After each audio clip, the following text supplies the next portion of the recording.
सर्वप्रथम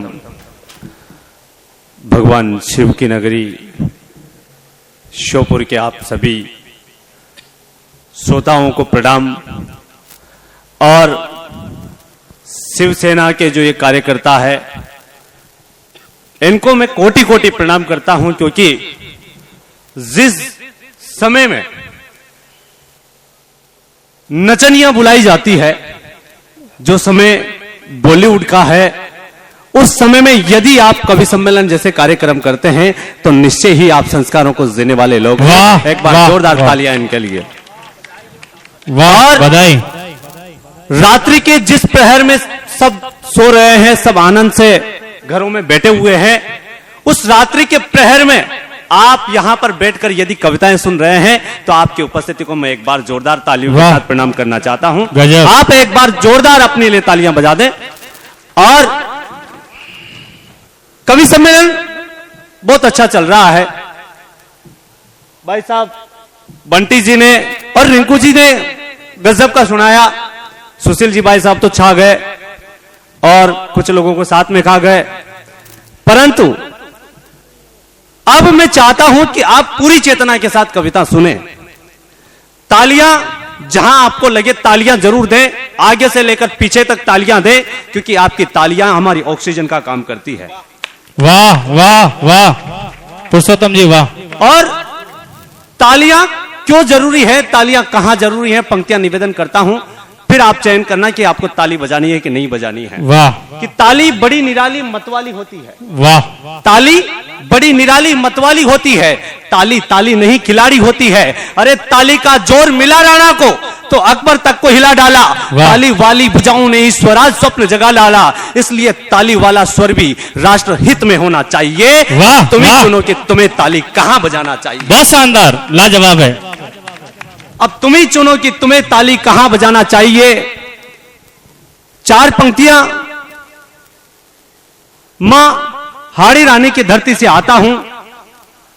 चार पंक्तियां अपने परिचय की आपके सामने रखना चाहता हूं, अपना परिचय आप तक पहुंचाना चाहता हूं। धरती पुत्र का अर्थ होता है किसान। इस शब्द को लेना, मेरे पिता एक किसान है। परिचय निवेदन करता हूं, और यदि परिचय आप तक पहुंचे, आपके समझ में आए, तो अपनी तालियों से मुझे बताना कि आप मेरे परिचय को समझ सकें। किस धरती के धरती पुत्र का वंशज हूं मैं। वाह। इस धरती के धरती पुत्र का वंशज हूं मैं, मां सरस्वती के वरद पुत्र का अनुचर हूं मैं। शब्दों से शोले बरसाऊं, लेखनी से आग दूं, जो आंख उठे मां भारती पर उसे वहीं पर गाड़ दूं। भारत मां का गौरवगान करना काम है मेरा। मैं परशुराम का वंशज हूं, पुरुषोत्तम नाम है मेरा। वाह पुरुषोत्तम जी वाह, लाजवाब। मैं परशुराम का वंशज हूं, पुरुषोत्तम नाम है मेरा। कि कच्चे कौलवों में जन्म लेकर खेतों में चलना सीखा है। वाह दादा, कि कच्चे कौलवों में जन्म लेकर खेतों में चलना सीखा है। पिताजी के आगे मुर्गा बनकर मैंने पढ़ना सीखा है। बहुत अच्छा। मां छा गए, लाजवाब है। कच्चे कौलवों में जन्म लेकर खेतों में चलना सीखा है। पिताजी के आगे मुर्गा बनकर मैंने पढ़ना सीखा है। कि मां मेरी चाहे अनपढ़ थी पर सच का पाठ पढ़ाया है। कि मां मेरी चाहे अनपढ़ थी पर सच का पाठ पढ़ाया है। रूखी सूखी खाकर भी हमको आगे बढ़ाया है। अरे परिवार और संस्कारों की छांव में खड़ा हुआ हूं मैं। सावतगढ़ जैसे छोटे से गांव में बड़ा हुआ हूं मैं। सावतगढ़ जैसे छोटे से गांव में बड़ा हुआ हूं मैं राजस्थानी धरती से आता हूं। चार पंक्तियां अपनी मातृभूमि के चरणों में वंदन करना चाहता हूं। कि मां जगजननी जगदंबा के चरणों में शीश नवाऊं। जहां जन्म लिया राणा ने वो धूल मस्तक पर लगाऊं। उस शूरवीर चेतक के स्वामी महावीर अभिमानी स्वामी एकलिंग के बेटे को शब्दों से अर्घ चढ़ाऊं। मां राजस्थानी माटी को मैं जुग जुग शीश नवाऊं। वाह वाह वाह वाह वाह, मैं जुग जुग शीश नवाऊं। गजब। दोस्तों, वर्तमान दौर पश्चिमी सभ्यता और भारतीय संस्कृति के टकराव का दौर है, और उसमें से हमें क्या चुनने की आवश्यकता है। पंक्तियां निवेदन करता हूं, यदि समझ में आए, यदि मेरा चुनाव आप तक पहुंचे तो तालियां बजाना, यदि नहीं समझे तो सभी हाथ खामोश रख लेना। मैं किसी को जबरदस्ती नहीं करूंगा कि आप तालियां बजाएं, परंतु यदि समझ में आए तो एक भी हाथ खामोश ना रहे। इस निवेदन के साथ पढ़ना चाहता हूं कि एक तरफ पश्चिमी सभ्यता, वाह, एक तरफ पश्चिमी सभ्यता, एक तरफ संस्कृति पुरातन, एक तरफ केवल अधर्म है, एक तरफ है सत्य सनातन, एक तरफ चल दम भरे हैं, एक वीरों की परिपाटी है। अरे ताजमहल से प्यारी मुझको पावन हल्दी। वाह वाह गजब। ताजमहल से प्यारी मुझको पावन हल्दी गाटी है कि कुछ स्वर जो राणा को गाली देने वाले भी है। इस देश में देशभक्तों पर प्रश्न चिन्ह खड़े कर दिए जाते हैं साहब। तब पंक्तियां निवेदन करना चाहता हूं, इस देश में दो स्वर है कि एक स्वर, कुछ स्वर जो राणा को गाली देने वाले भी है, कुछ स्वर जो रावण को ताली देने वाले भी है, कुछ स्वर जो होलिका को अपनी बहन बताते हैं, कुछ स्वर जो प्रभु राम के भी विरुद्ध हो जाते हैं, और ये जयचंद वाले स्वर रावण के झंडे गाड़ रहे हैं जी। अंतिम पंक्ति यदि आप तक पहुंचे, आपके मन की बात लिखने की कोशिश की हो तो तालियां देना कि कुछ स्वर जो राणा को गाली देने वाले भी है, कुछ स्वर जो रावण को ताली देने वाले भी है, कुछ स्वर जो होलिका को अपनी बहन बताते हैं, कुछ स्वर जो प्रभु राम के भी विरुद्ध हो जाते हैं। ये जयचंद वाले स्वर रावण के झंडे गाड़ रहे हैं जी। अरे सरेआम बाजारों में वो मानस पाड़ रहे हैं। वाह वाह वाह गजब। हमारी रामचरित क्या बात को पाड़ दिया जाता है और कुछ लोग सनातन को गाली देते हैं साहब। वो उदयनिधि स्टालिन हमारे सनातन को डेंगू मलेरिया से तुलना करता है। तब निवेदन करना चाहता हूं कि अरे आंख दिखाने वालों, अपनी गिरेबान में जाको, सूरज देखो, जुगनू देखो और खुद से आको। सूरज निकलने की चाह में तुम स्वयं भस्म हो जाओगे। सनातन तुमसे नहीं मिटेगा, तुम जरूर मिट जाओगे। वाह वाह लाजवाब। सनातन तुमसे नहीं मिटेगा, तुम जरूर मिट जाओगे। और ये स्थितियां क्यों हुई? यूरोपीय इतिहासकारों ने जो लिख दिया हमने उसे सच मान लिया और अपने इतिहासकारों को झूठा मान लिया, अपने धर्म ग्रंथों को झूठा मान लिया। हमने उन्हें पढ़ने का शौक नहीं रखा साहब। तब पंक्तियां निवेदन करता हूं कि ये स्थितियां क्यों हुई कि हमने उनके झूठ को माना, अपना सच गुमनाम किया। हमने उनके झूठ को माना, अपना सच गुमनाम किया। बाबर खिलजी का गान किया और राणा को बदनाम किया। पृथ्वीराज के बाहुबल पर हमने ही आरोप लगाए। अरे हमने ही हल्दी घाटी की विजय गाथा पर प्रश्न उठाए। वो हम ही थे जो हनुमान के प्राण मांग रहे थे जी। वो हम ही थे जो प्रभु राम से प्रमाण मांग रहे थे जी। गजब गजब, मजा आ गया। वो हम ही थे जो प्रभु राम से प्रमाण मांग रहे थे जी। ये धरती राम की धरती है और इसी धरती में हमारे राम को तंबू में बिताने पड़े कई साल, कई वर्ष। वो राम, और राम क्यों है? राम हमारी चेतना है, राम हमारे मन के, हमारे आराध्य है। तब पंक्तियां निवेदन करना चाहता हूं कि राम क्या है और राम नाम का महत्व क्या है। कि वो राम जिनके नाम से एक वानर करतब कर जाता है। क्या राम नाम का महत्व है? कि वो राम जिनके नाम से एक वानर करतब कर जाता है, विश्व विजेता रावण की लंका दहन कर जाता है। वो राम जिनके भय से दुष्ट थर थर थर थर्राते हैं। वो राम जिनके नाम से पत्थर भी वाह वाह वाह। वो राम जिनके नाम से पत्थर भी तर जाते हैं। कि राम नाम की माला जपकर बजरंगी बलवान हुए। राम नाम में कितनी ताकत है साहब। गजब। कि राम नाम की माला जपकर बजरंगी बलवान हुए, राम नाम की माला जपकर वाल्मीकि महान हुए, राम नाम आधार मानकर अंग्रेज ने पांव गाड़ दिया, एक अकेले योद्धा ने तबत लंका को पछाड़ दिया। अंत में रावण को गद्दी से उठकर आना पड़ता है। अरे राम भक्त के चरणों में भी शीश झुकाना पड़ता है।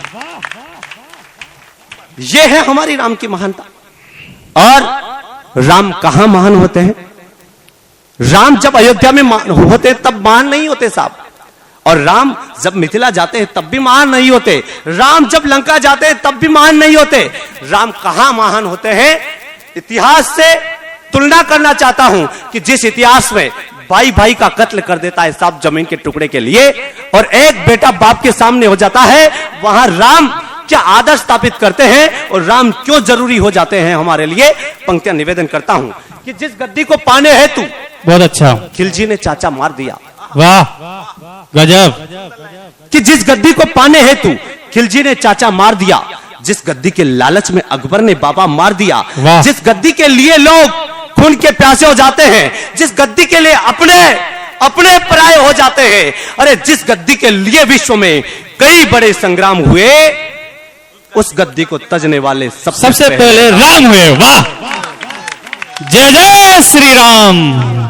वाह, उस गद्दी को तजने वाले सबसे पहले राम हुए। गजब। हमसे कहा जाता है कि इस देश में दलितों के उद्धारक सबसे पहले बाबा साहेब अंबेडकर हुए। यह मिथ्या है, यह भ्रम है। मैं उस भ्रम के ऊपर पंक्तियां पढ़ना चाहता हूं कि इस देश में यदि दलितों के लिए जो सबसे पहले आगे आए वो मेरे राम थे।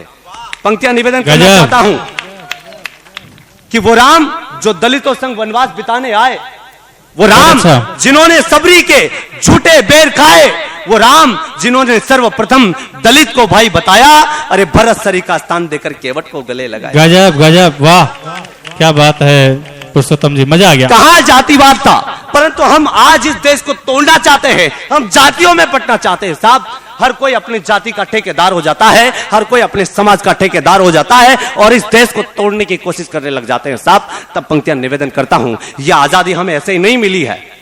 इस आजादी के लिए लाखों कुर्बानियां दी है, करोड़ों बलिदान हुए हैं, कई लोग हंसते हंसते फांसी के फंदे तक चले गए, तब जाकर यह हमें आजादी मिली है और आज हम इसे विरासत समझते हैं। साहब, गजब। इस देश को तोड़ना चाहते हैं, जाति में देना चाहते हैं। तब पंक्तियां निवेदन करता हूं, वाह, कि इस आजादी का मोल किसे पता है मुझे बतलाओ। हाँ, वो समाज के ठेकेदार जवाब दें कि इस आजादी का मोल किसे पता है मुझे बतलाओ। बहुत अच्छा। किसने विष का घूंट पिया है थोड़ा पीकर दिखलाओ। अरे विरासत में मिली आजादी सबको सस्ती दिखती है, जो राख हो गई थी लपटों में किसे वो बस्ती दिखती है। क्यों बुझी हुई चिंगारी को फिर आग बना रहे हो जी, क्यों हंसते खुशते भारत को वाह वाह वाह वाह वाह। तालियां कमजोर है साहब, पीछे वालों की तालियां नहीं बज रही अभी। बहुत अच्छा। जिसमें चेतना होगी, राष्ट्र चेतना का स्वर है ये, जिसमें चेतना होगी वो अपने आप ताली बजा देगा साहब। बिल्कुल। और जो मुर्दा होते हैं वो कभी ताली बजा नहीं सकते। वाह, तो अपने जिंदेपन की निशानी बता दो, जोरदार ताली बजाओ साहब एक बार। वाह, गजब। कि इस आजादी का मोल किसे पता है मुझे बतलाओ, किसने विष का घूंट पिया है थोड़ा पीकर दिखलाओ। अरे विरासत में मिली आजादी सबको सस्ती दिखती है, जो राख हो गई थी लपटों में किसे वो बस्ती दिखती है। क्यों बुझी हुई चिंगारी को फिर आग बना रहे हो जी, क्यों हंसते खुशते भारत को फिर खाक बना रहे हो। वाह वाह वाह। इतिहास यदि यह हाल रहा तो क्या होगा कि इतिहास कल जो था वो फिर दोहराया जाएगा। इतिहास कल जो था वो फिर दोहराया जाएगा।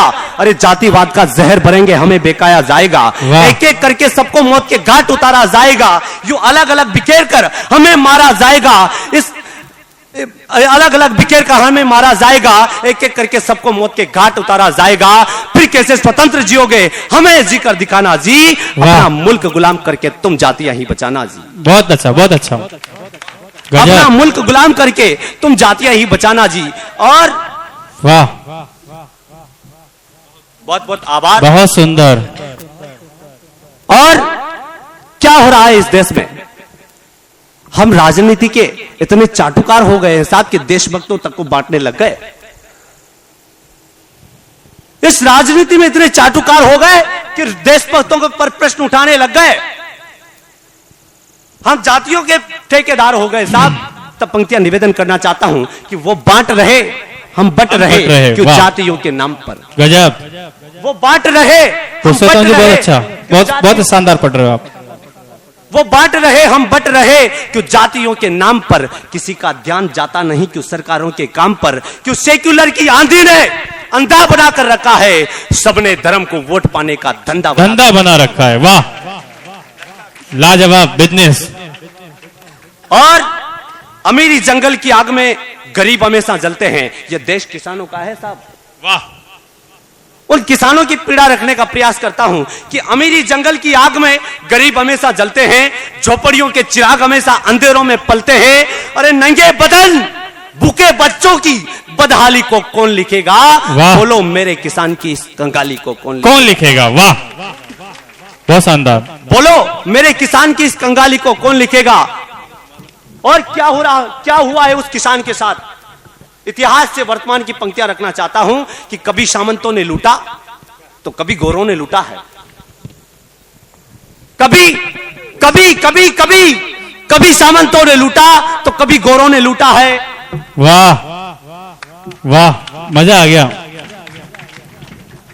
इस श्योपुर में जो सम्मान मिला है शायद ही कहीं मिला हो। शिव की नगरी है ये। और आप बड़े मन से सुन रहे हैं। एक बार जोरदार तालियां आपने खुद के लिए बजा दी। बिल्कुल बिल्कुल, बहुत अच्छा। कि कभी क्या हुआ है किसानों के साथ, इतिहास से वर्तमान की पंक्तियां रखना चाहता हूं कि कभी सामंतों ने लूटा तो कभी गोरों ने लूटा है। इस धरा के धरा पुत्र को कई चोरों ने लूटा है। अरे पाया कुछ भी नहीं है, उसने सदा से खोया है। वाह। मेरा अन्नदाता किसान कहो कब ना रोया, कब ना रोया है। वाह, लाजवाब। और एक गीत रखना चाहता हूं, हाँ, फिर अपना स्थान ग्रहण करूंगा कि मेरे देश की आज की युवा पीढ़ी प्रेम प्यार में भटक रही है साहब। वाह। उसे क्या करना चाहिए वो नहीं कर पा रही है। छद्म प्यार की भेंट चढ़ती जा रही है। एक बेटा जिसे अपने पिता का सहारा बनना चाहिए वो हाँ। एक लौंडिया को लेकर भाग जाता है। वाह वाह, और बहुत एक शानदार। बेटी जिसे अपने पिता का अपने परिवार का मान बचाना चाहिए वो इस प्रेम प्यार की भेंट चढ़ जाती है और किसी दूसरे के साथ भग जाती है। साहब क्या उस पिता की कोई पीड़ा नहीं होती? वाह, तब पंक्तियां निवेदन करना चाहता हूं कि मेरे देश की व्यथा को कौन गाएगा जब हर जवान प्यार प्यार प्यार गाएगा। वाह, पुरुषोत्तम जी, मजा आ कौन गया। देश, लाजवाब। कि मेरे देश की व्यथा को कौन गाएगा जब हर जवान प्यार प्यार प्यार गाएगा। अरे कौन देश धर्म की ध्वजा फहराएगा जब भरी जवानी में तू प्रेम गीत गाएगा। वाह, अरे लुट रही हैं रोज बेटियों की अस्मतें, वाह, लुट रही क्या हैं बात है। रोज। क्या हो रहा है? कभी दिल्ली में हमारी बेटियों के 36 टुकड़े कर दिए जाते हैं साहब, कभी किसी साक्षी को मार दिया जाता है और हम चुप रहते हैं। कि मेरे देश की, वाह, पुरुषोत्तम जी, वाह, जोरदार ताली बजाओ साहब। वाह, बेटी एक बाप का दर्द है साहब। वाह, निश्चित ही ये जगह, ये लोग कविता को जीने वाले हैं, संस्कारों को जीने वाले हैं, इसीलिए इतना प्यार मिल रहा है साहब। मैं धन्य हो गया हूं कि मेरे देश की व्यथा को कौन गाएगा जब हर जवान प्यार प्यार प्यार गाएगा। अरे कौन देश धर्म की ध्वजा फहराएगा जब भरी जवानी में तू प्रेम गीत गाएगा। लुट रही हैं रोज बेटियों की अस्मतें, बिक रही है मेरे किसानों की किस्मतें। अरे झूल रहे फांसियों के झूले रोज जो, कौन उनके आंसू के गीत गाएगा। वाह, वाह, मेरे गजब। व्यथा को आइए कौन साहब, आइए। गाएगा जब हर जबान प्यार वाह, प्यार गाएगा। किस तरह से एक किसान अपना जीवन यापन करता है साहब, 4 पंक्तियां रखना चाहता हूं कि दाना दाना करके जिसने दाना है बोया, रात दिन चला है एक पल भी ना सोया। कि दाना दाना करके जिसने दाना है बोया, रात दिन चला है एक पल भी ना सोया। अरे रात ठंडी है घनी, सर पे पगड़ी भी नहीं, पर खेतों में खड़ा है उसे चैन ही नहीं। अरे कौन उसे चैन से खाना खिलाएगा जब भरी जवानी में तू प्रेम गीत गाएगा। मेरे देश की व्यथा को कौन गाएगा जब हर जवान प्यार प्यार प्यार गाएगा। वाह, तालियां कमजोर है साहब आपकी, पीछे तक तालियां होनी चाहिए। यदि आपका मन हो एक वो गीत वीर सावरकर, यदि आपका मन हो तो मैं वीर सावरकर पर सुनाना चाहता हूं। बिल्कुल बिल्कुल बिल्कुल, एक बार स्वागत है आपका। तालियां आदेशित कर दें। हाँ, बहुत लाजवाब गीत है। किस देश की राजनीति ने हमारे शहीदों को, इस देशभक्तों को बांट दिया है साहब। कुछ लोग राजनीति में इतने चाटुकार हो गए हैं कि देशभक्तों पर प्रश्न चिन्ह खड़े करना शुरू कर देते हैं साहब। जो उनके पैर की जूती की धूली की बराबर भी नहीं हो सकते वो उन पर आक्षेप लगाते हैं। तब पंक्तियां निवेदन करना चाहता हूं कि कतरा कतरा खून बदन का देकर सींचा है जिसने। वाह, क्या है सावरकर? बहुत अच्छा। कि कतरा कतरा खून बदन का देकर सींचा है जिसने, भारत माँ के आंचल में अपनी सांसें दी हैं जिसने। स्वातंत्र की वेदी पर होने वाला बलिदान लिखूंगा, मैंने सावरकर को पढ़ा है, सावरकर को शान लिखूंगा। जिंदाबाद। वाह, कि क्या है सावरकर कि भारत के मस्तक से गुलामी दाग हटाना चाहता था, 57 की चिंगारी को आग बनाना चाहता था, स्वप्न आजादी का पाला था बचपन में खेलों में, जिसने पूरा जीवन काटा अंडमान की जेलों में। अरे मिट्टी पर मिटने वालों की शहादतें खो जाती है, सावरकर को गाली देना आम बात हो जाती है, सावरकर को गाली देना आम बात हो जाती है, अच्छा। सावरकर को गाली देना आम बात हो जाती है। वो बेटा, वो मां जिसके 3 बेटे आजादी के इस संग्राम में शहीद हो गए, उन पर गद्दार होने का आरोप लगाया जाता है साहब। और क्या थे सावरकर, जब उनको लिखने के लिए पेन नहीं दिए गए तो अपने नाखूनों से कुरेद कुरेद कर जेलों में कविताएं लिखी। मैं निवेदन करता हूं कि जेलों की दीवारों पर भी क्रांति बीज बोने वाला, भारत मां की विपदा पर वो चीख चीख रोने वाला, नशा प्रेम का चढ़ा हुआ था मातृभूमि का रग रग में, उसने मृत्यु पाल रखी थी अपने आगे पग पग में, फिर भी कोई और यहाँ हकदार बताया जाता है। उस बलिदानी बेटे को गद्दार बताया जाता है, उस बलिदानी बेटे को गद्दार बताया जाता है, उस बलिदानी बेटे को गद्दार बताया जाता है। और जब मैं ये कविता पढ़ता हूं तो कुछ लोग आक्षेप करते हैं कि आप किसी पार्टी के हो। मैं कहता हूं कि देशभक्त किसी पार्टी के नहीं होते साहब, और यदि आप किसी पार्टी को मानकर ये चलते हैं तो निश्चित ही वो पार्टी धन्य है। तब पंक्तियां निवेदन करता हूं कि मैं किसान का बेटा हूं, मेहनत की रोटी खाता हूं, पक्ष विपक्ष मुझको नहीं बाता, मैं तो सच को गाता हूं। आंखों में अंगारे चुपते मन में पीड़ा रोती है, इंकलाब की धरती भी जब गद्दारों को डोती है, इतिहासों में सिर्फ हमें परिवार पढ़ाया जाता है। उस बलिदानी बेटे को गद्दार बताया जाता है, उस बलिदानी बेटे को गद्दार बताया जाता है, उस बलिदानी बेटे को गद्दार बताया जाता है। कि कोई चंद्रशेखर को भी आतंकी बतलाता है। वाह। मायावती जी ने यूपी में जब उनकी सरकार थी तब चंद्रशेखर को आतंकी कहा था साहब। तब पंक्तियां निवेदन करता हूं कि कोई चंद्रशेखर को भी आतंकी बतलाता है, कोई भगत सिंह की फांसी पर मौन रह जाता है, कोई उनको गांधी जी का हत्यारा बतलाता है, कोई उन पर कायरता के प्रश्न खड़े कर जाता है। आजादी की पगड़ी भी एक दो नाम रह जाती है। अरे सावरकर को गाली देना आम बात हो जाती है, सावरकर को गाली देना आम बात हो जाती है, सावरकर को गाली देना आम बात हो जाती है। भारत माता की जय, वंदे मातरम, वंदे मातरम।